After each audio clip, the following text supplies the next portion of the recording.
In today's video, I'll be showing you how to use the economic calendar on FX Replay.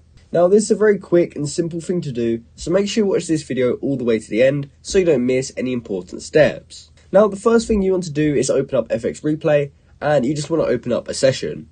So I'm just going to open up this one here, which is the Ethereum to USD chart. From there, what we can do is look at the very top of the screen and look for all these different options. And we just want to find this one, which is Economic Cal. So we can click on that, and that then opens up this menu on the right hand side.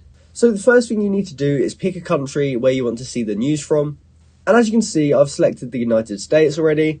But in order to change this, you can go to the top left corner, click this, and you can now change and add or remove any countries that you want.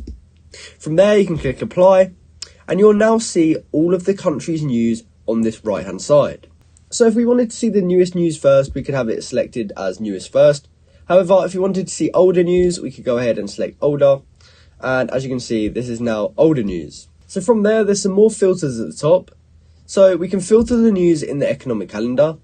And inside of here, we can change whether we want to see past or future news. And we can also choose the impact level of the news that we want to see. So if you only wanted to see high impact news, for example, you could turn off medium and low. And as you can see down here, we can only see the red news, which is high impact level news. Now you can have these all turned on if you wanted to see all of it. However, it is nice that we can also filter them down so that we can see news from different impact levels. Now we can also filter the news on the chart. So just like last time, we can show either past or future news. And we can also do the impact levels here as well. And we can actually see them down here exactly where they hit. And that is pretty much how you can use the economic calendar on FX Replay. So I hope you found this video helpful, and thanks for watching.